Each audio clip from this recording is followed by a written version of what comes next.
نحمده ونصلي ونسلم على سيدنا ومولانا محمد رسوله النبي الأمين المكين الحنين الكريم الرؤوف الرحيم. أما بعد، فأعوذ بالله من الشيطان الرجيم. بسم الله الرحمن الرحيم. من يطع الله والرسول فأولئك مع الذين أنعم الله عليهم من النبيين والصديقين والشهداء والصالحين وحسن أولئك رفيقا. صدق الله مولانا العظيم. محترم علماء کرام، معزز خواتین و حضرات اور عزیزان گرامی قدر، اللہ رب العزت کا شکر ہے جس نے ہمیں حضور نبی اکرم صلی اللہ علیہ وآلہ وسلم کی غلامی کا اور آپ کے امتی ہونے کا شرف عطا فرمایا۔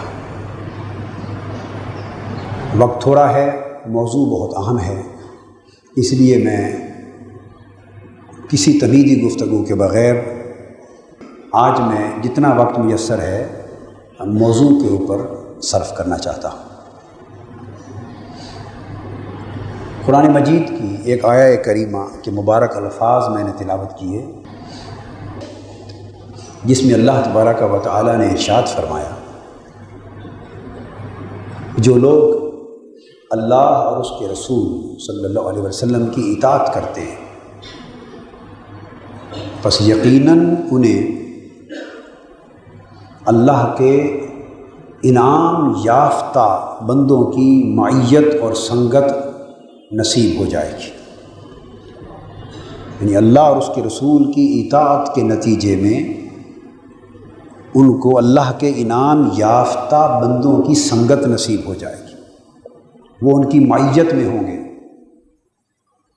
مفسرین کہتے ہیں کہ قیامت کے دن، عام طور پہ مفسرین کہتے ہیں کہ قیامت کے دن ان کا حشر و نشر اور ان کا شمار ان کی معیت اور ان کی سنگت میں ہوگا۔ میں سمجھتا ہوں کہ اس کو صرف قیامت کے دن کی معیت سے خاص کرنے کی ضرورت نہیں ہے، بلکہ یہ امر بھی اس میں سے ماخوذ ہے اور مفہوم ہے کہ آخرت میں تو اللہ کی اطاعت اور اللہ کے رسول کی اطاعت کرنے والوں کو اللہ کے انعام یافتہ بندوں کی سنگت اور معیت حشر و نشر کی خاطر نصیب ہوگی ہی، مگر میں یہ سمجھتا ہوں کہ اس دنیا میں بھی اللہ کے انعام یافتہ بندوں کی سنگت اور معیت اور صحبت کا نصیب ہو جانا، یہ بھی ثمر اور نتیجہ اور برکت ہے اللہ اور اس کے رسول کی اطاعت کی۔ تو اس دنیا میں بھی اس کا ثمر واقع ہوگا۔ یہ بات اصل موضوع سے ہٹ کر ہے، مگر چونکہ اسی آیت کریمہ کی ابتدا میں یہ نقطہ آیا ہے تو 2-4 منٹ میں اس کو واضح کر دینا ضروری سمجھتا ہوں۔ آپ دیکھتے ہیں کہ ہمیشہ ایک عمل اور ایک اس کی جزا ہوتی، ایک عمل اور ایک اس کی جزا ہوتی۔ اس آیت کریمہ میں من یطع اللہ والرسول، جو کوئی اللہ اور اس کے رسول کی اطاعت کرتا ہے، یہ عمل ہے، یہ کیا ہے؟ اسی طرح اس کو شرط اور صلہ بھی ہوتی، اس کو شرط اور صلہ بھی کہہ سکتے کہ جو عمل کرتا ہے یعنی وہ اس عمل کی شرط کو پورا کرتا ہے، تو اس عمل کی شرط کو پورا کرنے کے نتیجے میں ان لوگوں کو اس عمل کی جزا ملے گی اور اس شرط کے پورا کرنے کا صلہ ملے گا۔ آخرت میں تو یہ ملے گا کہ جن انعام یافتہ بندوں کا آگے ذکر آ رہا ہے، جن طبقات کا، کہ ان کی معیت اور سنگت نصیب ہوگی، ان کا حشر و نشر ان کے ساتھ ہوگا، اور وہ ان کے ٹولے میں، ان کے سنگتیوں میں، ان کے پیروکاروں میں، ان کی صحبت اور معیت میں رہنے والوں میں شمار کیے جائیں گے۔ اولئک مع الذین انعم اللہ علیہم من النبیین والصدیقین والشہداء والصالحین۔ اور وہ انعام یافتہ بندے کون ہیں؟ وہ انبیاء علیہ السلام ہیں، اور صدیقین ہیں، سچائی والے لوگ ہیں، جو مرتبہ صدیقیت پر فائز ہیں، والشہداء، اور وہ شہداء ہیں جنہوں نے اللہ کی راہ میں شہادت پائی ہے، اور روحانی اعتبار سے بھی اس درجے پر فائز ہیں کہ وہ اللہ کے حضور گواہ ہیں، اور صالحین، اور وہ اولیاء ہیں جو درجہ صالحیت پہ فائز ہیں، جو اللہ کے صالح، برگزیدہ اور مقرب بندوں کے میں سے شامل۔ تو اللہ کی اور اس کے رسول کی اطاعت کرنے والوں کو قیامت کے دن ان چاروں طبقات کی سنگت اور معیت نصیب ہوگی، اور ان کی سنگت اور معیت نصیب ہونے کا مطلب یہ ہے کہ ان کی معیت میں یہ بھی بخشے جائیں گے، کیونکہ اللہ پاک نے آگے فرمایا حسن اولئک رفیقا، یہ لوگ کتنے اچھے رفیق ہیں، یہ لوگ کتنے اچھے رفیق ہیں، یعنی سنگتی ہیں، اور کتنے اچھے ساتھی ہیں۔ اب جملہ معترضہ کے طور پہ ایک بات ذہن میں آ گئی، وہ بھی ضمناً کرتا چلوں۔ آج سے 17 برس پہلے، 16 برس، جب میں تحریک منہاج القرآن کی بنیاد رکھ رہا تھا اور ابتدائی 8، 10، 15، 20 لوگوں کا ایک حلقہ شادمان میں تیار کیا تھا اور اس کا پہلا دستور بنایا، تو ایک مسئلہ پیش آیا۔ ایک تو مسئلہ تھا کہ اس مشن کی تحریک کا نام کیا رکھا جائے۔ اس وقت ادارہ منہاج القرآن نام رکھا، اس کے لیے قرآن مجید کے 20-25 نام میں نے چنے، قرآن مجید میں سے کتنے 20-25 نام میں نے 1980 کے اواخر اور 81 کے اوائل کو زمانے کی بات ہے، 20-25 نام قرآن مجید میں سے منتخب کیے، اور پھر بڑی سوچ بچار کے بعد اور غور و خوض اور جو چند ساتھی تھے پھر ان سے مشورے کے بعد بالآخر منہاج القرآن کے نام کو میں نے حتمی اور آخری شکل دی تھی۔ تو یہ چناؤ قرآن مجید میں سے تھا، اور اس آیت کریمہ میں سے تھا وَلِكُلٍّ جَعَلْنَا مِنْكُمْ شِرْعَةً وَمِنْهَاجًا، اور ہم نے تم میں سے ہر ایک کے لیے ایک شریعت بنائی ہے اور ایک منہاج بنایا ہے، یعنی کھلا راستہ بنایا ہے جس پہ تم چل سکو۔ تو یہ قرآن مجید کا لفظ منہاج، اس کو قرآن مجید ہی سے ملا دیا اور منہاج القرآن ہو گیا کہ قرآن کا راستہ اس سے بہتر سیدھا، صحیح اور کشادہ راستہ اور کون سا ہو سکتا ہے۔ تو جب یہ لفظ قرآن مجید سے چنا تو پھر اب سوال ہوا کہ جو لوگ اس کے ممبر بنیں گے ان کو نام کیا دیا جائے، خاص ایک ٹائٹل ہونا چاہیے۔ تو یہ جو لفظ رفیق کا اور اس کی جمع رفقا ہے، اس کے ممبر کے لیے استعمال کیا جاتا ہے یہ لفظ رفیق جمع رفقا، یہ لفظ میں نے قرآن مجید کی اس آیت کریمہ سے اخذ کیا تھا، وَحَسُنَ أُولَئِكَ رَفِيقًا، یعنی اللہ رسول کی اطاعت کرنے والے جن انعام یافتہ بندوں کی سنگت میں ہوں گے، انبیاء، صدیقین، شہداء اور صالحین۔ تو قرآن نے کہا حسن اولئک رفیقا، یہ کتنے اچھے رفیق ہیں، کتنے اچھے سنگتی ہیں، کتنے اچھے ساتھی ہیں۔ تو ان کی اس سنگت اور رفاقت کی بنیاد پر قرآن مجید کے لفظ رفیق سے ہم نے ٹائٹل منتخب کیا اور کہا کہ منہاج القرآن کا جو ممبر بنے اس کو یہ لفظ رفیق کا ٹائٹل دیا جائے۔ یہ بائی دی وے بات آ گئی، میں نے کہا آپ کو چلو بتا دیں، پہلے بھی کبھی بتائی ہوگی، 1-2 بار ذہن میں آ رہا ہے، مگر چلو ہزارہ لوگ نئے آتے رہتے ہیں تو بعضوں کو پتہ نہیں ہوتا، کئیوں کو پتہ نہیں ہوگا۔ ہاتھ کھڑا کریں جن کو یہ پتہ نہیں تھا کہ رفیق کا لفظ کہاں سے نکلا۔ اللہ، 90% لوگوں کو پتہ نہیں تھا، یہ حالت ہے، 90-95%۔ اب آج پتہ چل گیا۔ یہ سورہ نساء کی آیت ہے، سورہ نساء کی آیت ہے، اور اس کا آخری حصہ ہے وَحَسُنَ أُولَئِكَ رَفِيقًا، کہ یہ کتنے اچھے رفیق ہیں۔ اس میں سے استنباط کیا تاکہ اس ٹائٹل کو اپنا لیں اور اللہ پاک ان اچھے سنگتیوں اور رفقا کے صدقے ان ممبروں کو بھی اچھے رفیق بنا دے، اور اللہ ایسا کر دے کہ قیامت کے دن آواز آئے کہ کتنے اچھے رفیق ہیں، اور ہم بھی اللہ کی حضور عرض کر سکیں مولا ہم خود تو ناکارہ ہیں مگر جن کے سنگتی ہیں وہ رفیق کتنے اچھے ہیں، ان کے صدقے ہماری رفاقتوں کو بھی قبول فرما لیں۔ یہ تو ایک بات ہو گئی۔ اب پھر پلٹ آئے پہلے حصے کی طرف۔ تو قیامت کے دن تو یہ رفاقت نصیب ہوگی، لیکن میں یہ سمجھتا ہوں کہ وہ رفاقت کا جو صلہ ہے اور جزا ہے اس عمل کی، وہ اس دنیا میں بھی قائم ہے۔ لہذا دنیا میں انبیاء کی رفاقت صحابہ کرام کو تو ظاہری اور باطنی دونوں سطح پہ نصیب ہوئی۔ اب حضور صلی اللہ علیہ وسلم کے وصال مبارک کے بعد اب امت کو، نیک لوگوں کو بھی ان کی رفاقت میسر ہے، مگر وہ بطریق باطن، بطریق اتباع اور بطریق اکتساب فیض، بطریق توجہات و فیوزات نبوی۔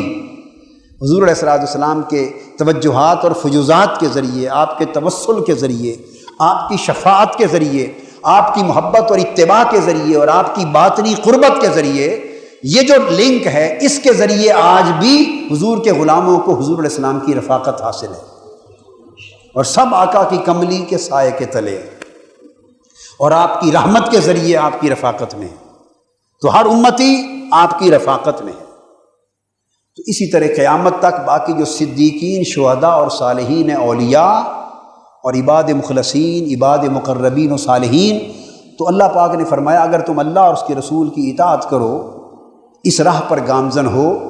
تو تمہیں اس کی جزا، اجر، ثواب کی صورت میں تو جو ملے گی سو ملے گی، لیکن ایک بہت بڑا صلہ یہ بھی ملے گا کہ اللہ اور اس کے رسول کی اطاعت کی صلے میں اللہ پاک تمہیں اس دنیا میں نیکوں کی سنگت میں رہنے کا موقع عطا فرما دے گا، نیکوکاروں کی صحبت عطا فرما دے گا، اپنے سچے سچے بندوں کی رفاقت عطا فرما دے گا، اپنے ان بندوں کو جن کو اللہ نے یا حقیقی شہادت کا صرف کا رتبہ عطا فرمایا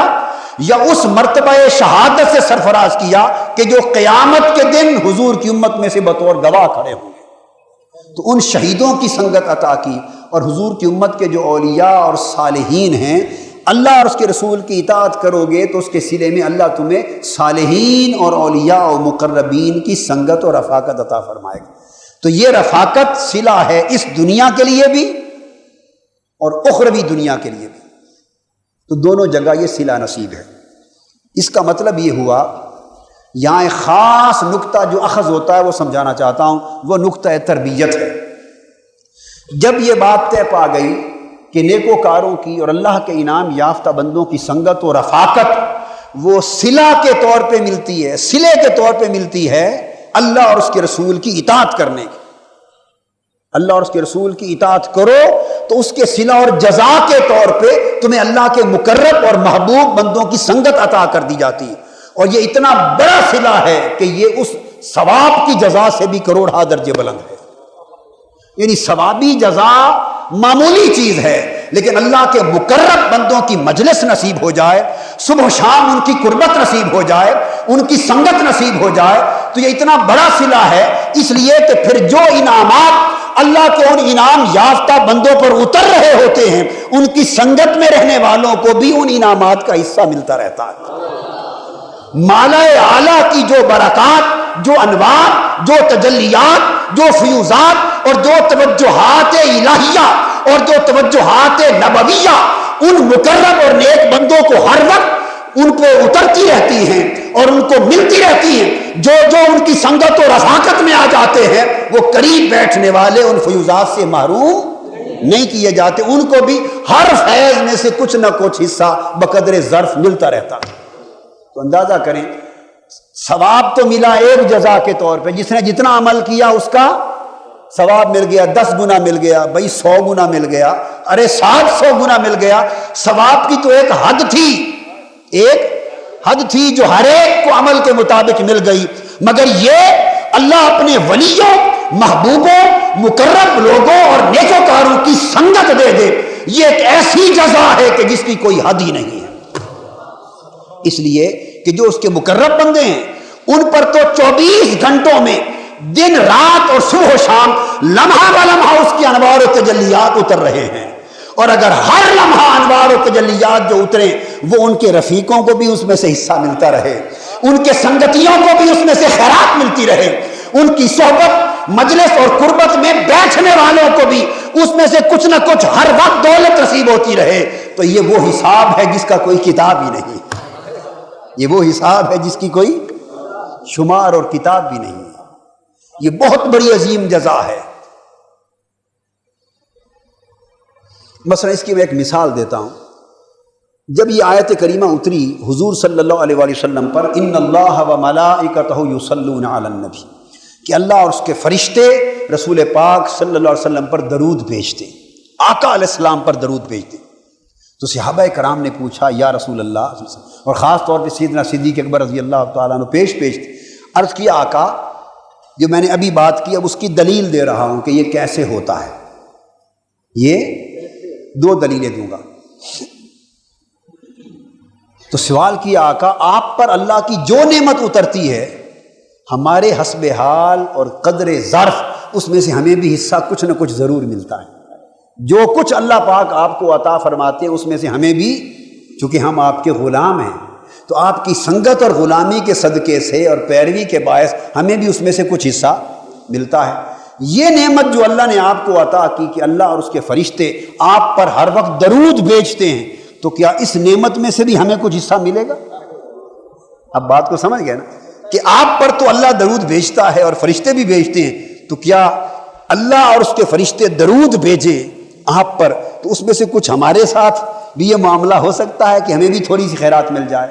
یہ سوال کرنے کی دیر تھی، رب کائنات نے فرمایا جبرائیل جا اس سوال کا جواب میرے محبوب کے پاس لے کر پہنچ. اور آیت اتری هو الذی یصلی علیکم وملائکتہ لیخرجکم من الظلمات الی النور. اے میرے محبوب کے غلاموں سنو، وہ رب وہ ہے جو اپنے پیغمبر پر تو صبح و شام وہ اور اس کے فرشتے درود بھیجتے ہی ہیں، مگر وہ صحابہ اور جو غلام میرے محبوب کی غلامی میں آ گئے ہیں قیامت تک اللہ اور اس کے فرشتے ان پر بھی درود بھیجتے ہیں، ان پر بھی درود بھیجتے ہیں. فرمایا یا ایھا الذین آمنوا، یا ایھا الذین آمنوا اذکروا اللہ ذکرا کثیرا وسبحوہ بکرۃ واصیلا. اے ایمان والو صبح و شام اللہ کا ذکر کیا کرو، اس کی تسبیح کیا کرو. یہ فرما کر فرمایا هو الذی یصلی علیکم. اے ایمان والو، یہ صرف صحابہ کرام کے لیے خاص، آپ کے لیے بھی ہے، آقا کی پوری امت کے لیے ہے، اور قیامت تک آقا کی پوری امت اس فیض نبوی میں سے اپنے اپنے حسب حال حصہ پاتی جا رہی ہے. فرمایا اے ایمان والو اگر تم اسی راہ پر قائم رہو تو سنو، جو فیض اللہ نے اپنے پیغمبر پہ کیا ہے، پیغمبر پر تو اس لیے کیا کہ وہ اس کا حقدار تھا، اور تم پر پیغمبر کے صدقے میں یہ خیرات ہو رہی ہے کہ وہ ذات تم پر بھی اور اس کے فرشتے بھی اسی طرح درود اور درود بھیجتے رہتے ہیں. هو الذی یصلی علیکم وملائکتہ. اللہ اور اس کے فرشتے تم پر بھی درود بھیجتے رہتے ہیں. حضور پر درود بھیجنا ان کی شان اور مرتبے کے لائق، اور اس میں سے امت کو یہ حصہ ملنا امت کی اور ہر شخص کی شان اور مرتبے کے لائق. اور ایک مقام پر فرمایا اولئک علیہم صلوات من ربہم ورحمہ. بس صبر کرنے والے مومن لوگ وہ ہیں کہ ان پر اللہ پاک کے درودوں کی بوچھار اترتی رہتی ہے. صلوات من ربہم، درودوں کی بارشیں ہوتی رہتی ہیں مومنوں پر. تو حضور علیہ السلام پر بھی ہوئی اور آقا کے صدقے پوری امت کو بھی حصہ بولیے مل گیا. تو قرآن کی دلیل سے یہ بات ثابت ہو گئی نا. اب یہاں سے جو نقطہ سمجھنے والا وہ یہ، بعض لوگوں کا کبھی کبھی یہ سوچنا کہ جو عمل کرتا ہے بس اس کی جزا اسی کو ہے. آپ جو بزرگوں ولیوں نیکوکاروں کے اور اچھے لوگوں کے ساتھ جانے کا لالچ کرتے ہیں تو آپ کو کیا ملتا ہے؟ سوال ہوتا ہے ذہن میں کہ انہوں نے عمل کیے ان کو تو جزا ملے گی، آپ کو کیا ملتا ہے ان کے پاس جانے کا؟ آپ اپنا جو عمل کریں گے تبھی آپ کو کچھ مل جائے گا؟ نہیں. تو قرآن اس کا جواب دیتا ہے بھئی درود تو بھیجا گیا حضور پر، درود تو بھیجا گیا حضور علیہ الصلوۃ والسلام پر، مگر امت کو حضور کی غلامی کی نسبت سے قیامت تک اس میں سے حصہ مل گیا. تو یہ ہماری خاطر نہیں، یہ حضور کے صدقے سے ملا، یہ حضور علیہ الصلوۃ والسلام کے صدقے سے ملا. تو گویا اگر کوئی تعلق پیدا کر لیتا ہے تو اللہ پاک پھر چھانٹی نہیں کرتا. وہ چھانٹی کہ جس پہ کرم کرنا ہے اس کے سنگتیوں کو چھانٹ کے الگ بھگا دے، ذرا باہر نکل جاؤ، ایک طرف ہو جاؤ، میں کرم کر رہا ہوں، نور بھیج رہا ہوں، رحمت بھیج رہا ہوں، برکت دے رہا ہوں، تم ذرا ایک طرف ہو جاؤ، میں صرف اپنے ایک بندے کو دے رہا ہوں. نہیں، جس بندے پہ وہ کرم کر رہا ہوتا ہے وہ بندہ بھی سخی ہوتا ہے، وہ بندہ بھی سخی ہوتا ہے، اور اللہ کی رحمت بندوں سے بھی زیادہ سخی ہے۔ اگر یہ اصول بالفرض فرشتہ کوئی کہہ بھی دے، ہوتا نہیں ہے، سمجھانے کو کہہ رہا ہوں، اگر فرشتہ بھی کہہ دے تو وہ بندہ یہ عرض کر دے گا مولا اگر میرے سنگتیوں کو بھگا کر صرف مجھ پر رحمت کرنی ہے تو پھر میں ایسی رحمت کو قبول نہیں کرتا، وہ جو میری سنگت والے ہیں ان کو بھی شریک کر۔ اللہ کی رحمت جواب دیتی ہے بندے اگر تو بندہ ہو کر اتنا سخی ہے تو میں تو رب کی رحمت ہوں، میں تجھ سے بھی زیادہ سخی ہوں، لہٰذا جس پہ رحمت ہوتی ہے اس پر ہوتی ہے اس کی عمل کی بنا پر، اور جو اس کی سنگت و رفاقت میں آ گئے ہوتے ہیں ان کو ان کی مخلصانہ سنگت و رفاقت کے سلے میں اس رحمت میں سے بقدر ظرف حصہ عطا ہوتا۔ تو صحبت میں بیٹھنے والے اور قریب رہنے والے اور سنگت و رفاقت اختیار کرنے والوں میں سے بھی کوئی محروم نہیں رہتا۔ اب سمجھ گیا نا رفاقت کا معنی اور سنگت کا معنی، یہی صحبت ہے، یہی۔ اور دوسری دلیل حدیث پاک میں بخاری اور مسلم، ترمذی، ابو داؤد یعنی پوری سیاستہ میں متفق علیہ اور صحیح حدیث ہے، وہ آپ سن چکے ہیں، میں صرف ہلکا سا اشارہ چاہتا ہوں۔ وہ حدیث جو آپ نے کئی بار مجھ سے سنی کہ فرشتے زمین پر اترتے ہیں اور ذکر والوں کی مجلس کو تلاش کرتے ہیں، اور جب کوئی اللہ کا ذکر کرنے والے بندوں کو دیکھتے ہیں تو وہ دوڑ کر اس کی مجلس میں شریک ہو جاتے ہیں، اور مجلس ذکر میں اور ذکر کرنے والے بندوں کی مجلس میں اینڈ تک بیٹھے رہتے ہیں، مجلس برخاست ہو جاتی ہے۔ تب فرشتے واپس اللہ کی بارگاہ میں جب جاتے ہیں شام کو تو اللہ پاک پوچھتا ہے کہاں سے آئے ہو؟ وہ عرض کرتے ہیں باری تعالیٰ تیرا فلاں ذکر کرنے والا بندہ یا ذکر کرنے والے بندے ان کی مجلس تھی تو ہم ان کی سنگت میں مجلس میں بیٹھ گئے تھے، ان کی مجلس سے اٹھ کر آئے ہیں۔ اللہ پاک طویل مکالمہ بیان ہوا ہے۔ آخری بات کہنا چاہتا ہوں، بالآخر اللہ پاک فرماتے ہیں فرشتوں گواہ ہو جاؤ، اس ذکر کی مجلس میں جتنے لوگ بیٹھے تھے میں نے سب کو بخش دیا۔ اب کوئی ضعیف حدیث نہیں ہے، یہ متفق علیہ حدیث ہے اور حدیث صحیح ہے۔ حضرت ابو ہریرہ رضی اللہ تعالیٰ عنہ راوی ہیں، اور متعدد طرق سے حدیث کی متعدد کتب میں روایت آئی۔ فرمایا میں نے ان سب کو بخش دیا۔ وہاں ایک فرشتہ کھڑے ہو کے عرض کرتا ہے کہ باری تعالیٰ تو نے اس مجلس کے سارے لوگوں کو بخش دیا، اس میں تو کچھ ایسے لوگ بھی تھے جو یوں ہی اپنے کسی کام کے لیے جا رہے تھے، اپنے کسی کام کے لیے جا رہے تھے، یعنی مثلا اس گلی سے گزر رہے تھے، وہی سیڑھیوں سے بھی نیچے گزر رہے تھے، مثال دے رہا ہوں، اور اپنی سبزی گوشت لینے جا رہی تھی، ٹنڈے لینے جا رہے تھے، کدو لینے جا رہے تھے، گوشت سبزی لینے جا رہے تھے گھر کی ہنڈیا کے لیے۔ سمجھا رہا ہوں، وہ حدیث میں نہیں ٹنڈے کدو گوشت کا ذکر آیا، اپنے کام کے لیے جا رہے تھے، تو وہ تو ذکر کی خاطر آئے بھی نہیں تھے، ذکر کی خاطر تو یوں ہی چلتے چلتے انہوں نے دیکھا کہ چلو دیکھو تو صحیح کیا ہو رہا ہے، تو مجلس میں رک گئے۔ تو کیا باری تعالیٰ آپ نے ان کو بھی بخش دیا؟ اللہ پاک نے فرمایا ہاں، مجھے اپنی بخشش کی اور اپنی عزت کی اور اپنی غیرت کی قسم، میں نے ان کو بھی بخش دیا، اس لیے کہ میرے جن بندوں کی مجلس میں بیٹھے تھے وہ اتنے اونچے لوگ ہیں کہ جو ان کی سنگت میں بیٹھ جائے وہ بھی محروم نہیں رہتا، جو ان کی سنگت میں آ جائے وہ بھی محروم۔ تو میری رحمت یہ گوارا نہیں کرتی، اور ان بندوں سے میری محبت یہ گوارا نہیں کرتی کہ ان کو بخشوں چن کے اور جو عارضی طور پہ کھڑے ہو گئے تھے ان کو نکال دوں، نہیں، وہ شکوہ کریں گے مولا تیری اتنی وسیع رحمت اور تو نے ان کو نکال دیا، چلو وہ آ تو گئے تھے نا کسی بہانے، ان کو بھی حصہ دے دیتا، تو میں نے بخشش کا حصہ ان کو بھی عطا کر دیا۔ اب یہ میری یا آپ کی کہی ہوئی بات نہیں ہے، کوئی اعتراض کر دے، یہ حدیث صحیح ہے اور متفق علیہ حدیث، اس کا انکار صاحب ایمان کوئی نہیں کر سکتا۔ تو کیا پتہ چلا اس میں پیغمبر کی بات نہیں ہے، اس میں امت میں سے نیک لوگوں کی بات۔ تو جو نیکوکاروں اور ذکر شعاروں کی مجلس میں آ جائے اور چلتا چلتا یوں ہی رغبت پیدا ہو اور بیٹھ جائے، اس کو بھی حصہ مل جاتا ہے۔ کیوں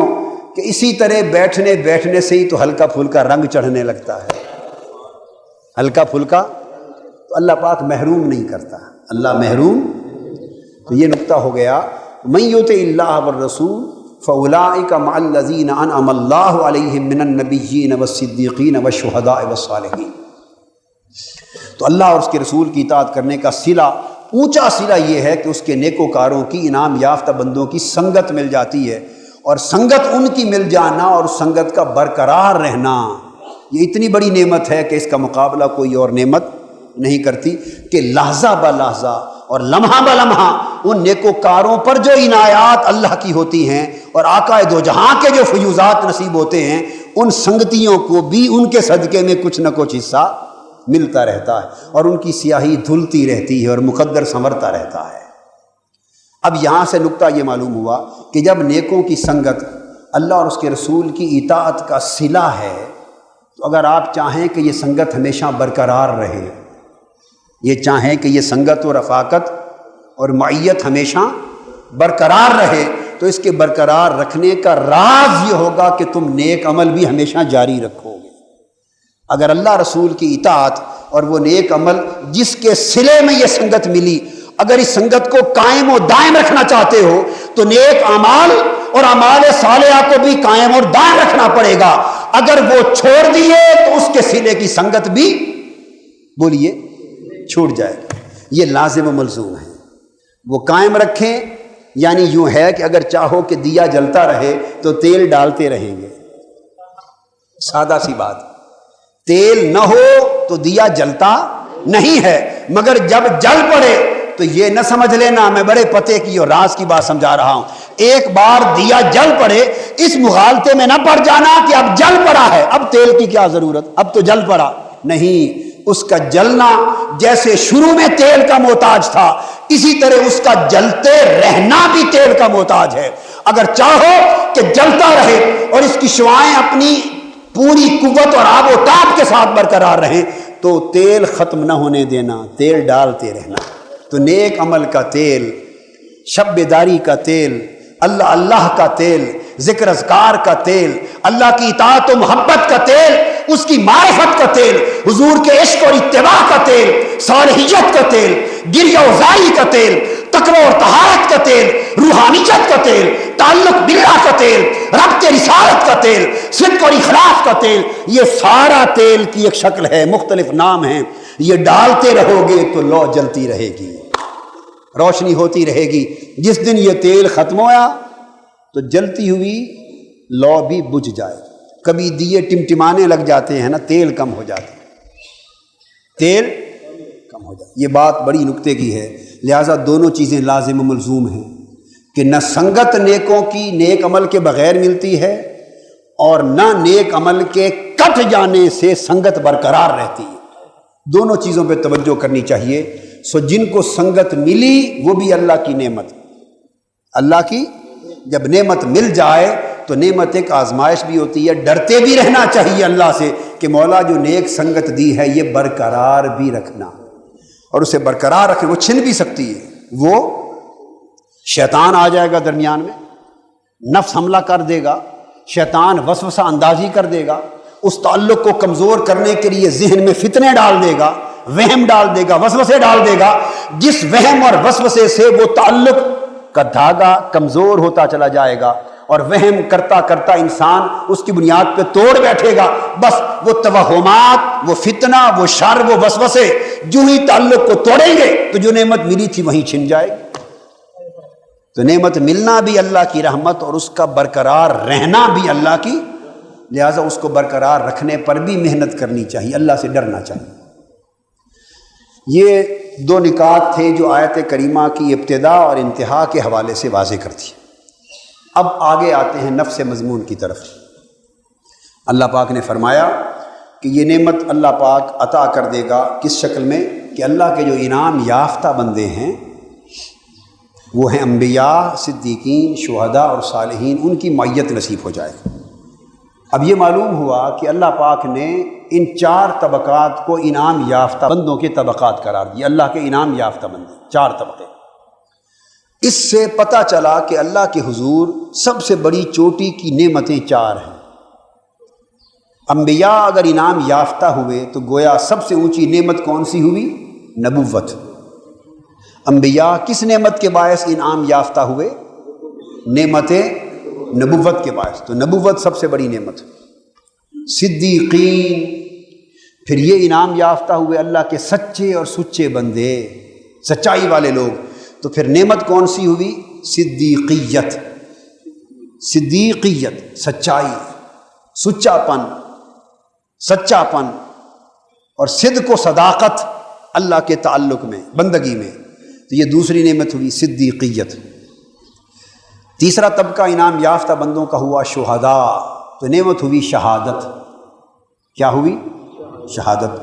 چوتھا طبقہ اللہ کے انعام یافتہ بندوں کا ہوا صالحین، تو نعمت کون سی ہوئی؟ صالحیت۔ تو صالحیت چوتھی نعمت ہوئی۔ تو چار نعمتیں اللہ کے حضور سب سے اونچی ہوئی: نبوت، صدیقیت، شہادت اور صالحیت۔ اب ایک قاعدہ یہ ہے کہ اللہ پاک نے حضور نبی اکرم صلی اللہ علیہ وسلم کو وہ تمام نعمتیں عطا فرمائی ہیں جو اللہ نے کائنات انسانی یا کائنات خلق میں کسی کو بھی عطا کی۔ آدم علیہ السلام سے لے کر آج تک اور قیامت تک اللہ نے جتنی نعمتیں اپنی مخلوق کو، اپنے اولیاء کو، اپنے برگزیدہ بندوں کو، اماموں کو، ولیوں کو، صحابہ کو، کسی پیغمبر کے صحابیوں کو، حتیٰ کہ انبیاء کو، نبیوں کو، رسولوں کو، تمام مخلوقات کے طبقات کو اللہ پاک نے جو جو نعمت بھی آج تک عطا کی ہے اور آئندہ عطا فرمانے والا ہے، حضور علیہ السلام کے دامن میں وہ ساری نعمتیں اللہ پاک نے رکھی۔ یعنی اوروں کو وہ نعمتیں جدا جدا کر کے عطا کی، کیا کسی کو کوئی نعمت دی یا چند نعمتیں دی، کسی کو کوئی اور نعمت دی یا کچھ اور نعمتیں دی، ان کو نعمتیں بانٹتا رہا اللہ پاک، اور بانٹتا رہا ہے اور بانٹتا رہے گا، مگر دامن مصطفیٰ میں وہ ساری نعمتیں جو پوری کائنات میں تقسیم کی تھیں اس ایک دامن میں یکجا کر تھی، اکٹھی کر لی۔ اس لیے حضور علیہ السلام تمام نعمتوں کا جامع بھی ہوئے، اور نہ صرف جامع ہوئے بلکہ اگلی بات کہ جس کو بھی اس کائنات میں جو نعمت ملی ہے وہ حضور کے تصدق سے ملی ہے، حضور کے توسل سے ملی ہے، تو آپ منبع بھی ہوئے اور سرچشمہ بھی ہوئے ساری نعمتوں کا۔ یعنی ہر نعمت آقا کے تصدق سے جنم لے رہی ہے، ہر ایک کو جو نعمت ملی ہے وہ حضور کے طفیل ملی ہے، حضور علیہ السلام کے طفیل۔ مثلا نبوت کی نعمت، اب نبوت سے بڑی نعمت تو کوئی نہیں، تو اسی ایک کی مثال پہ اکتفا کرتے ہیں، وقت تھوڑا ہے، کہ جب کہ نبوت کی نعمت جو ساری نعمتوں سے بلند ترین نعمت ہے وہ بھی نبیوں کو حضور کے تصدق سے ملی ہے، تو نچلے درجے کی نعمت بغیر آپ کے وسیلے سے کیسے مل سکتی؟ بات آپ سمجھ گئے نا؟ جبکہ باقی نعمتوں میں کسب شامل ہے، باقی نعمتوں میں انسان کی محنت کا، کسب کا دخل ہے۔ تمام جو نعمتیں ہیں یعنی صدیقیت، شہادت اور صالحیت، بے شک ہر نعمت اللہ کا وہب ہے، اللہ کی عطا ہے، اللہ کی دین ہے، مگر ہوتا کیا ہے؟ وہب کے ساتھ اس بندے کی محنت کا دخل ہوتا ہے، کوشش کرتا ہے، کسب کہتے ہیں، تو کسب اور وہب مل کے وہ اپنے آپ کو اس کے اہل بھی بناتا ہے اور اللہ کی عطا بھی ہوتی ہے۔ تو ہر نعمت وہب اور کسب کا اجتماع ہوتا ہے، ہر نعمت کا ملنا وہب و کسب کا اجتماع ہوتا ہے، یعنی عطا اور جہد، عطا اور محنت مل کے چلتی۔ مگر نبوت ایک ایسی محنت ہے جو کسی شخص کو بھی آج تک، آقا علیہ السلام تک، محنت اور ریاضت کے نتیجے میں نہیں ملی۔ نبوت کسی کو محنت اور ریاضت کے نتیجے میں نہیں مل سکتی۔ اگر محنت اور ریاضت کے نتیجے میں ملتی ہوتی تو حضور غوث پاک سے بڑھ کر ولایت میں محنت، ریاضت اور درجہ کس کا تھا؟ ان کو مل جاتی۔ حضرت بابا فرید الدین گنج شکر سے بڑھ کر ریاضت کس کی تھی؟ امام اعظم ابو حنیفہ، جنہوں نے 40 سال عشاء کی نماز، عشاء کی وضو سے فجر پڑھی، سرکار غوث العظم رضی اللہ تعالیٰ عنہ، جنہوں نے 40 برس عشاء کے وضو سے فجر پڑھی اور ہر رات قرآن ختم کیا، اور ایسے بہت اولیاء ہو گزرے، اتنی ریاضتیں کی، تو پھر ان کو اس ریاضت کے نتیجے میں نبوت ملتی، مگر بولیے نہیں، نبوت کسی ریاضت اور محنت کے نتیجے میں نہیں، یہ خالصتاً اللہ کی وہب اور اس کی عطا ہے، جس پہ چاہا فضل کر دیا۔ اب سمجھانا یہ چاہتا ہوں کہ جو شخص باقی نعمتیں اتباع کرتا ہے، پیغمبر کی پیروی کرتا ہے، اس پیروی اور اتباع اور اطاعت کی شکل میں ترقی کرتا کرتا کرتا اس درجے تک پہنچتا ہے، تو ساری نعمتوں میں اس کی پیروی ضروری ہے، اور نبوت لینے کے لیے کسی کا پیروی کرنا بھی تقاضا۔ نبی کو تو پیدائش کے وقت سے قبل عالم ارواح میں جس کو نبوت دینی تھی جس کو نہیں دینی تھی، یہ فیصلہ عالم ارواح میں کر دیا گیا۔ تو میں یہ بتانا چاہتا ہوں کہ وہ نبوت جو عالم ارواح میں دے دی گئی، اس عالم بشریت میں روحوں کے منتقل ہونے اور جسمانی دنیا میں ظاہری محنت عمل اور ریاضت کرنے سے بھی پہلے نبوت کی نعمت جن کو مل چکی، جبکہ وہ نعمت نبوت بھی اس وقت بھی جب جس کو ملی وہ بھی آقا علیہ السلام کے صدقے سے ملی تھی۔ تو جو نعمتیں لوگوں کو دنیا میں ریاضت اور محنت اور کسب کے دخل کے ساتھ اللہ نے عطا فرمائی، وہ تو بطریق اولا حضور کے صدقے سے ملنی۔ قرآن مجید نے فرمایا وَإِذْ أَخَذَ اللَّهُ مِيثَاقَ النَّبِيِّينَ لَمَا آتَيْتُكُم مِّن كِتَابٍ وَحِكْمَةٍ ثُمَّ جَاءَكُمْ رَسُولٌ مُصَدِّقٌ لِّمَا مَعَكُمْ لَتُؤْمِنُنَّ بِهِ وَلَتَنصُرُنَّهُ۔ تمام انبیاء کی روحوں کو اللہ پاک نے جمع فرمایا تھا، تمام انبیاء کی ارواح کو، اور ان سے کہا تھا کہ یہ وعدہ لیا تھا، وعدہ کہ میں تم سب کو دنیا میں بھیجوں گا، تمہیں کتاب و حکمت دوں گا، پھر تم سب کے بعد پیغمبر میرے آئیں گے آخر الزمان محمد مصطفیٰ صلی اللہ علیہ وسلم، وہ تم سب کی نبوتوں اور کتابوں کی تصدیق فرما دیں گے، تم سب کو ان پر ایمان لانا ہوگا، ان کی مدد کرنا ہوگی، اور یہ کہہ کر فرمایا بولو کیا میرے ساتھ اس پیغمبر پر ایمان لانے اور ان کی مدد کرنے کا عہد کرتے ہو؟ وہ جو عہد کرنا تھا یہ حلف برداری کی تقریب تھی، ان سے اللہ پاک نے انبیاء کی ارواح کی مجلس میں ارواح انبیاء سے حلف لیا کہ میرے مصطفیٰ کی نبوت اور رسالت پر ایمان لاؤ اور ان کے مددگار ہونے اور ان کے معاون ہونے کا اعلان کرو۔ تو جب جن روحوں نے حضور پر ایمان لانے کا اعلان کیا، اقرار کیا، حلف اٹھایا، ان کے سروں پر تاج نبوت رکھ دیا گیا۔ تو گویا نبوت کا تاج ان سروں پہ سجایا گیا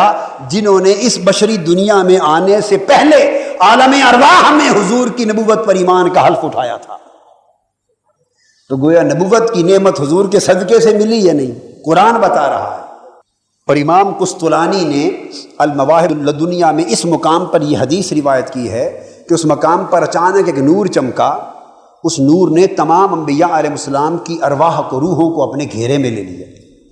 ان کی روحوں پر سایہ فگن ہو گیا۔ اللہ پاک نے پوچھا انبیاء علیہ السلام کی ارواح سے تمہیں معلوم ہے یہ نور کیا ہے؟ عرض کیا باری تعالیٰ بتا، ہمیں آگاہ فرما دے۔ اللہ پاک نے فرمایا یہ میرے اس پیغمبر آخر الزمان کا نور ہے جس کو میں تم سب کے زمانوں کے بعد مبعوث فرمانے والا ہوں، اور جس کی نبوت اور رسالت پر ایمان لانے کے نتیجے میں تم کو نبوت عطا فرمانے والا ہوں۔ تو جب یہ اس نور کی معرفت ان کو نصیب ہو گئی تو سب حضور پر ایمان لے آئے، سب نے حضور کی نبوت اور رسالت پر ایمان کا اقرار و اعلان کیا، حلف اٹھایا۔ جب وہ حلف اٹھا چکے تو اللہ پاک نے اس صدقے سے سب کو نبوت عطا فرما دی۔ اب معلوم یہ ہوا کہ ہر نبی کو نبوت کی نعمت بھی حضور کے صدقے سے ملی، آقا علیہ السلام کے صدقے سے ملی۔ یہاں ایک بڑی لطیف بات ذہن میں آ گئی، اس لیے بڑی خاص بات ہے۔ 1,24,000 انبیاء، چونکہ ہر نبی کی نبوت اس کی روح کو عالم ارواح میں مل گئی تھی اور معرفت ہو گئی تھی، اس لیے ہر نبی نے کوئی دائیں بائیں کا اعلان نہیں کیا بعثت تک۔ جب بعثت یعنی اعلان نبوت کا وقت آیا تو ہر پیغمبر کا پہلا اور آخری اعلان اس کی نبوت کا ہوتا تھا۔ اعلان نبوت سے پہلے وہ مختلف طرح کے اعلان نہیں کرتا تھا کہ اب میں یہ ہو گیا ہوں، پھر اس کے بعد اب میں یہ ہو گیا ہوں، یا یہ کہے کہ میں نبی نہیں، پھر اس کے بعد اب کہے میں یہ ہوں اور نبی نہیں، پھر کہے یہ ہو گیا اور نبی نہیں، اور کہے کہ ایک وقت آئے اور کہے کہ مجھے پہلے پتہ نہیں تھا اب پتہ چلا کہ میں نبی بھی ہوں۔ 1,24,000 انبیاء میں سے یہ عمل کسی پیغمبر کی سیرت سے ثابت نہیں۔ یہ عمل نہیں، یہ تماشا ہے، عمل نہیں، یہ ایک تماشا ہے۔ کسی نبی کو معاذ اللہ اس مخمصے میں مبتلا نہیں کیا، ہر پیغمبر خاموش رہا تا آ کے وقت بعثت آ گیا،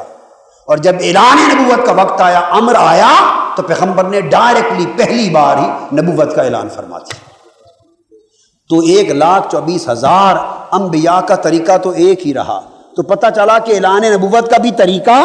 ایک ہی ہے جو سارے انبیاء نے اپنایا۔ اور جو مرزا غلام احمد ہوئے انہوں نے 10 اعلان پہلے کیے اور ہر بار کہا، لکھا کہ میں نبی نہیں، جو حضور علیہ السلام کے بعد مجھے یا کسی اور کو نبی مانے یا اعلان کرے وہ کافر و مرتد ہے۔ اعلان کرتا چلا گیا، ایک سٹیج آئی، کہنے لگا کہ مجھے بھی مغالطہ تھا، اب میں عقیدہ بدلتا ہوں، مجھے اب پتہ چلا معاذ اللہ کے نبی بنایا گیا ہوں۔ اللہ نے کسی نبی کو ایسے دھوکے میں نہیں رکھا، تو جو دھوکے میں ہے وہ نبی کیسا ہے؟ اس کا مطلب ہے یہ شیطانی اعلان ہے، رحمانی اعلان فرسٹ انسٹنس میں بھی فائنل ہوتا ہے۔ ایک ایسا نہیں ہوتا کہ ایک اعلان کیا پھر نفی کر دی، پھر کیا نفی کر دی۔ 10 اعلان اور 10 نیگیشنز، 10 ڈکلیریشنز اور 10 نیگیشنز کے بعد جاگے کا اب فائنلی مجھے یہ پتا چلا کسی پیغمبر کا اگر یہ طریقہ پہلے بھی کسی کا ہوتا تو کوئی اور بھی کسی کا مان لیتا۔ یہ جھوٹ ہے، دجل ہے، فریب ہے، مکاری ہے، شیطانیت۔ بھائی دیوے نکتہ آ گیا تو ساتھ سمجھا دیا میں نے۔ عرض یہ تھا کہ جب ہر پیغمبر کی نبوت بھی حضور علیہ الصلوۃ والسلام کے صدقے سے ملی اور نعمت نبوت کا منبع اور سرچشمہ بھی آپ کی روح پاک اور آپ کی ذات گرامی ہوئی، تو اس کا پتہ یہ چلا کہ جب نبیوں کو نبوت بھی آقا کی نبوت کے طفیل ملی تو پتہ چلا کہ صدیقین کو صدیقیت بھی صدیقیت مصطفیٰ کے صدقے سے ملی، شہداء کو شہادت بھی شہادت مصطفیٰ کے تصدق سے ملی، اور صلحاء کو صالحیت بھی صالحیت مصطفیٰ کے طفیل سے ملی۔ یعنی یہ نکتہ واضح ہو گیا کہ انبیاء کو نبوت محمدی کے طفیل ملی، صدیقین کو صدیقیت محمدی کے طفیل ملی، اور شہداء کو شہادت محمدی کے طفیل ملی، اور صلحاء کو صالحیت محمدی کے طفیل ملی۔ یہ بات بڑی لاجیکل ہے، جیسے 2 + 2 4، 2 + 2 6 + 2 8، بالکل سیکوینس سے بات سمجھ میں آتی ہے۔ یہ بڑی آسانی سے بات کلیئر ہوتی ہے، کوئی کنفیوژن نہیں ہے۔ اور اس لیے حضور علیہ السلام نے فرمایا انما انا قاسم واللہ یؤتی، بے شک تقسیم صرف میں کرنے والا ہوں اور مجھے اللہ عطا کرتا ہے۔ تو اللہ پاک حضور علیہ السلام کو نعمتیں عطا فرما دیتے ہیں، نعمتیں، اور آقا علیہ السلام وہ ساری نعمتیں ہر ایک کو اس کے حسب حال تقسیم فرماتے رہتے، جو جس نعمت کا اہل ہے اس کو عطا ہو جاتی ہے۔ تو تقسیم ساری نعمتوں کی در مصطفیٰ سے ہوتی، در مصطفیٰ سے ہوتی صلی اللہ علیہ وسلم۔ اسی طرح اللہ پاک نے فرمایا انا اعطیناک الکوثر، کوثر کثیر سے مبالغہ ہے، اور میں محبوب ہم نے آپ کو خیر جو ہے وہ ساری کی ساری خیر کثیر انتہا درجے کی دے دی۔ اب کوئی خیر ایسی بچی نہیں جو تیرے دامن میں موجود نہ ہو۔ ساری کائنات میں جتنی خیریں ہم نے تقسیم کی ہیں، جتنی نعمتیں تقسیم کی ہیں اور جتنی کثرتیں تقسیم کی ہیں، ان ساری کثرتوں کا منبع محبوب تیرا دامن ہے، ان ساری خیر کا منبع محبوب تیرا دامن ہے، ان ساری نعمتوں کا منبع سرچشمہ محبوب تیرا دامن ہے۔ جس کو جو کچھ ملا تیرے دامن سے ملا، جو تیرے دامن میں نہیں وہ کائنات میں کہیں اور نہیں ہے۔ اس لیے اعلیٰ حضرت نے کہا کہ بخدا خدا کا یہی ہے در، نہیں اور کوئی مفر مکر، جو وہاں سے ہو یہیں آ کے ہو، جو یہاں نہیں تو وہاں نہیں۔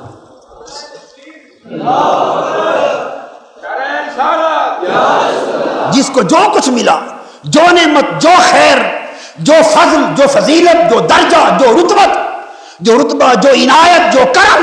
اللہ پاک کا جس پر ہوا، جب ہوا، جس طرح ہوا، جتنا ہوا،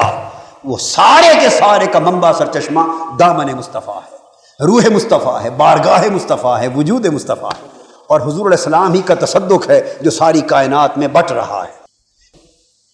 اس لیے آقا کو کوثر عطا کیا، آقا کو کوثر یعنی ساری خیر حضور کو دے دی، اب تاکہ یہاں سے بٹے۔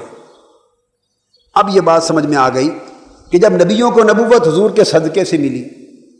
اور قرآن کی روح سے معلوم ہو گیا اور حدیث کی روح سے کہ شہیدوں کو شہادت بھی حضور کے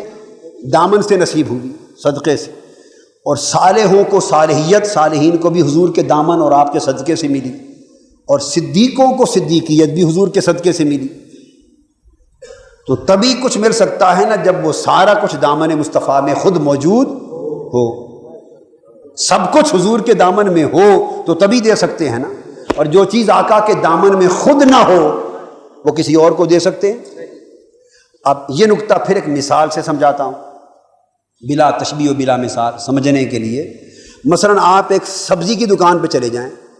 کتنی بڑی دکان کیوں نہ ہو مگر ہو سبزی کی صرف، وہاں چلے جائیں اور اس کے پاس سبزی کی دکان، سبزی والے کے پاس جا کے کہیں کہ مجھے گوشت دے دیں، مٹن دے دیں، بکرے کا گوشت، وہ کہے گا ابھی میری تو صرف سبزی کی دکان ہے، میں تو گوشت کو ڈیل نہیں کرتا، گوشت میرے پاس نہیں ہے۔ آپ پھر کہیں اچھا بھائی چلو چکن کا دے دیں،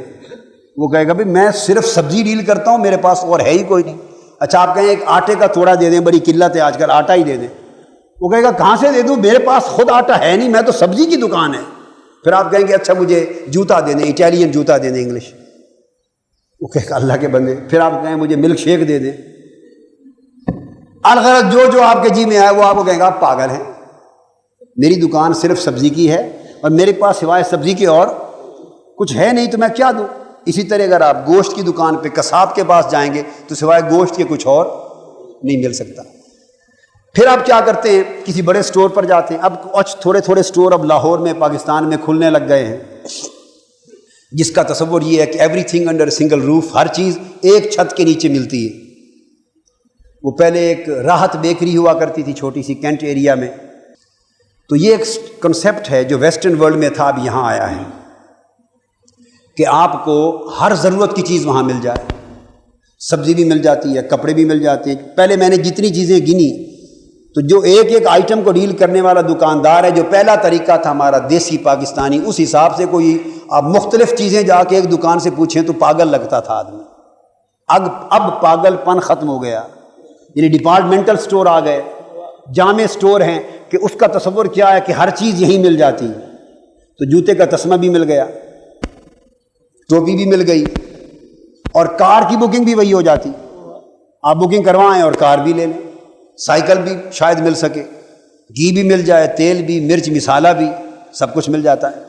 اب آپ دیکھیں اس میں کہ یہ ڈپارٹمنٹل سٹور ایک ایسا ہوا کہ سارا کچھ اسی میں مل گیا۔ آپ ویسٹرن ورلڈ میں یورپ اور امریکہ میں چلے جائیں تو آپ دیکھیں گے کہ وہاں بڑے بڑے سٹور ہیں، بڑے بڑے سٹور ہیں، اتنے بڑے سٹور ہیں، میرا خیال ہے شاید ایک ایک سٹور 20-20 کنالوں میں ہوگا، ممکن ہے اس سے بھی بڑا ہو،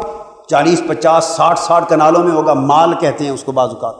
مال بھی ہوتی ہے، اور ایک بہت بڑا بڑا سٹور ہوتا ہے، ملٹی سٹوریڈ، 8-8, 10-10 سٹوریز ہوتی ہیں۔ لنڈن میں سیلف ریجز ایک بہت بڑا سٹور ہے، ہیرلڈ ایک بہت بڑا سٹور ہے، امریکہ اور یورپ وغیرہ سے بھی لوگ وہاں آتے ہیں۔ تو وہاں آپ ایک سوئی سے لے کر اور آلو اور پودینے سے لے کے ہوائی جہاز تک بھی اسی ایک سٹور سے خرید سکتے ہیں۔ آلو، سبزی، مچھلی، پودینے سے لے کر کیا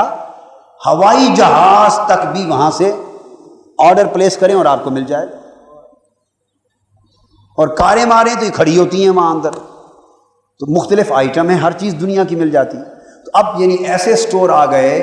اتنی دنیا کی صدیوں کی ترقی کے بعد لوگوں کا شعور یہاں تک آ پہنچا، یہ بات سمجھنے والی ہے، صدیوں کی ترقی کے بعد یہاں تک آ پہنچا کہ پہلے تو ایسے سٹور تھے کہ ایک ایک چیز ایک ایک جگہ سے ملے، تو مختلف جگہ چیزیں بٹی ہوئی تھیں۔ اب ترقی کرنے کے بعد یہاں تک لوگ آ پہنچے، بھائی ایک سٹور ایسا بھی ہونا چاہیے کہ سارا کچھ اسی ایک جگہ سے ملے۔ تو انسانیت اس مقام پہ پہنچ گئی نا، پہنچی یا نہیں پہنچی؟ تو انسانیت جس تصور پہ آج پہنچی، نبوت 1400 سال پہلے پہنچ گئی تھی۔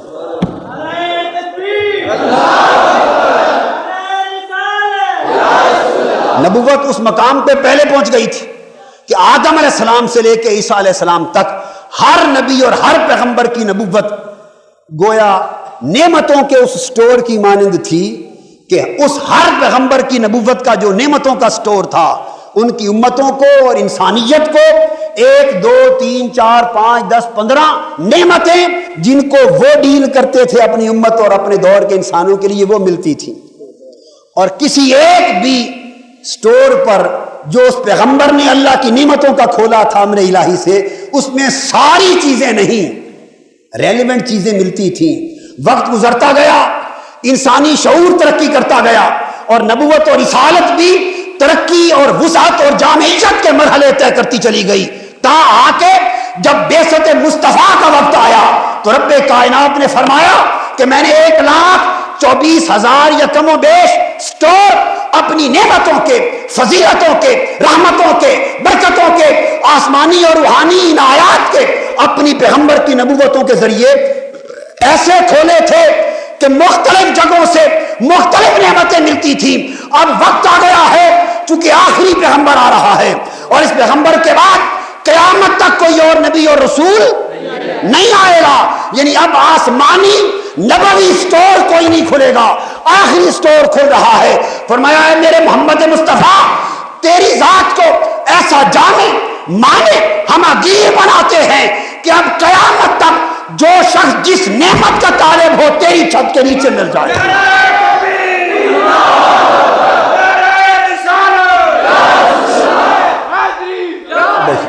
جس نعمت کی طلب ہوگی، اگر کسی کو صدق بندگی چاہیے تو تیری چھت کے تحت ملے گا، کسی کو ولایت چاہیے تیری چھت میں، تقویٰ چاہیے تیری چھت میں، صدق و اخلاص تیری چھت میں، قربت و معرفت الہیہ تیری چھت کے نیچے، صالحیت یہاں ملے گی، صدیقیت یہاں ملے گی۔ جیسے پیغمبروں کو نبوت بھی تیرے صدقے سے ملی، قیامت تک شہیدوں کو شہادت بھی تیری بارگاہ سے ملے گی۔ یہ فیصلہ ہو گیا کہ اب ساری نعمتیں اس ایک ہی چھت سے ملے گی، اور وہ کالی کملی کی چھت ہے، وہ کالی ہائے ہائے کملی کی چھت ہے،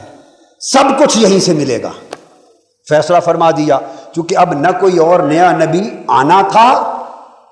نہ کوئی اور نیا نبی آنا تھا، نہ کوئی آسمانی سٹور نیا کھلنا تھا، اور یہاں وہ چیز رکھ دی گئی جس کی ایکسپائری ہی نہیں ہے۔ ہر چیز کی ایکسپائری ڈیٹ ہوتی ہے، مگر محمدی نعمتوں کی ایکسپائری نہیں ہے، چونکہ اس نبوت کی ڈیٹ آف ایکسپائری نہیں، نبوت بھی قیامت تک ہے، حتیٰ کہ بعد از قیامت بھی ہے، لہٰذا سب کچھ ہر ایک کو اسی محمدی چھت کے نیچے سے تر و تازہ ملے گا، تابندہ و زندہ ملے گا۔ نو ایکسپائری آف محمدی بلیسنگز۔